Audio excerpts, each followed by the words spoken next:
My name is Charlie LaNoue, Charles Michael LaNoue III, to be exact. From Albion, Michigan. Grew up in Michigan. Lived in Syracuse the last year. I'm 25 years old. I think in general bikes can change the future, and delivery has been kind of the facet that I've chosen. Honestly, I love to do this. This was kind of like an ideal combination of pursuits, like before I even did it. I love biking, I love delivering.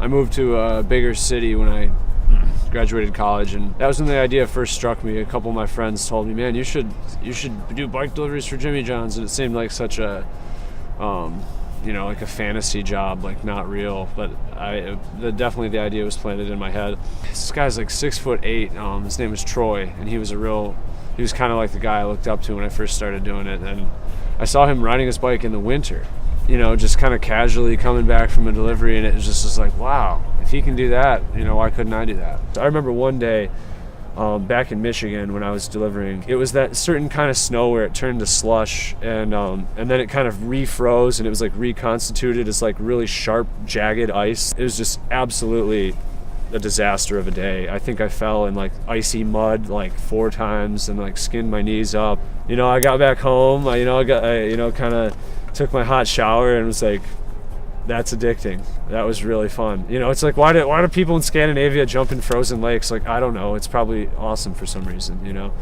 I think one thing that some new people don't get is the sense of urgency that we really try to do. It's not enough to just like, hum dum dum, get your thing there. Like, whatever you can do to expedite the order, anything you can do. For instance, say I take an order on the phone and it's got a side lemonade. Before the sandwich is even made, I've already filled up the lemonade and put it in my little bag, and I'm ready to rock.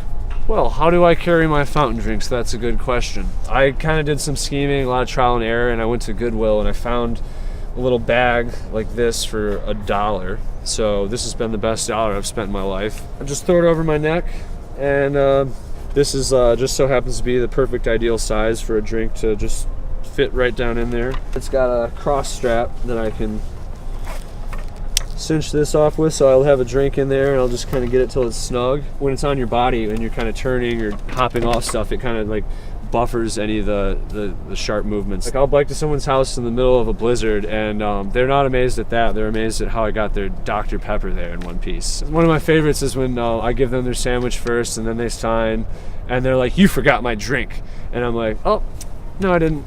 And then, so that's a fun little move. One of the weirder aspects of this bike delivery job, especially during the year when I was the only person doing it, would be kind of the local celebrity thing. Like, a lot of people know about me or have heard of me. Unintended side effect of that has been the fact that I always feel like there's a set of eyes watching me, so it kind of keeps me going faster. I like to keep that edge. Like, if someone just sees me for 1 second, I want that 1 second to be, wow, that guy was really hauling ass and he must have something important, Yeah, I don't like to scare people or anything, and like I wish I could have a PSA to like everybody that would just say, you don't need to change what you're walking, just be aware. Hey, don't move, buddy, don't move. Like, don't, oh, he's coming, I'm gonna go to the left, I'm gonna go to the right. Well, yes, so this is a little Bluetooth speaker here that is synced up to my phone, and what's awesome about it is if the music's like really loud, which is generally how I keep it, people will kind of hear you in like part C's, so instead of saying, "Hey, on your left, I'm right behind you, I'm on your left, excuse me," you can just let the bass do the talking or something. So, but the CEO of Spin the Planet, which is the biggest franchise owner of Jimmy John's, has approached me about working as in a higher capacity, being essentially a bike delivery coordinator or bike delivery consultant. I would love to work in a higher capacity, kind of overseeing all these operations, telling different drivers what gear might be best for them, or what bikes might be best for them, or techniques to carry drinks, or how to deal with winter, or how to deal with angry customers, hills, etc. So, but with that being said, I have had to shake a lot of that, "Oh, what are you doing with your life, Charlie? You're just a delivery driver," and it's like, "No, Mom, I'm starting a revolution." I don't know, define revolution. It's a small one, but these tires are revolving here, and that's all the revolution I need for now, so.